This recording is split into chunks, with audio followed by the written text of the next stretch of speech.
All right, Editorial Director Chuck Stokes joining us now. And Chuck, these midterm elections, they're big nationwide, right? Michigan in particular, always known as a presidential battleground, but this might be a battleground, but this might be a state legislature battleground for maybe the first time in a long time. How are these midterms going to impact what happens at Lansing? Well, I love the way you asked me those million-dollar questions, which I don't have the crystal ball answer to, right. But we do know this, that as you said, we've got a real battle going on here. And right now, Republicans control both houses of the legislature. 57 to 53 in the House, 22 to 16 in the Senate.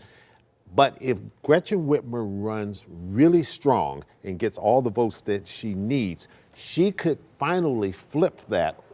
If not both houses, certainly one of those houses. And then if they can hang on to the executive branch, which they now have control of, from the governor's office to attorney general to the secretary of state's office, she will look like a Democratic hero across the nation. By the same token, though, Tudor Dixon, who has strong support from Donald Trump, the past president, if she's able to pull an upset tonight, flip the executive branch back to the Republicans, and hang on to the Senate and the House, then she looks like the hero. Keep in mind that since 1992, there have not been any Democratic trifectas in this state, but there were 14 years of Republican trifectas. Okay, good to note there. So one of the big topics that's been driving voters this election is abortion, the overturning of Roe versus Wade. Governor Whitmer, she's made that a focal point in her campaign. So how do you think abortion rights will affect the governor's race and, of course, Prop 3 as well? Well, I think it's going to play a key role. The question is, will it play the role that the Democrats have been campaigning on enough to be able to keep her in office? Will it be that silver bullet? Because you have a real battle here. Will it be the economy or will it be social issues like abortion? And that's what we don't know of yet. Normally, it's the economy. Remember when Bill Clinton said years ago, it's the economy, stupid. Normally, that decides everything. But this time, those two issues are clashing. The emotional issue is the abortion issue. Proposal 3, it gets people up off their couch, whether you're pro-life, pro-choice, make you go vote. But then once you start going down that ballot, exactly who they vote for, we don't know yet. Right. This is a historic election in many ways. First female versus female at the top of the ticket.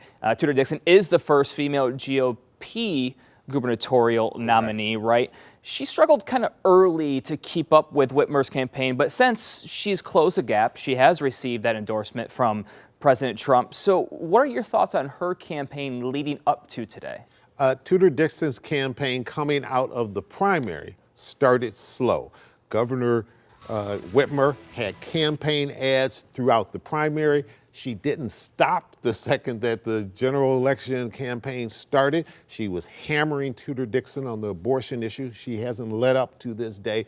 But about a month in, Tudor Dixon finally found her sea legs, and she started campaigning and campaigning hard. She finally got some money from the Republican Governors Association. Others kicked in. She did well during the debates. She didn't get annihilated in any way, shape, or form. Some people believe that she won one of the two debates. Some people believe she won both.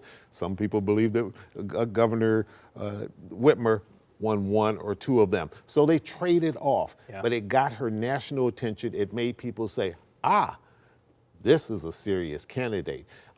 So we're just going to have to wait and see. It's going to be very interesting. I hear you had a role in one of those two debates.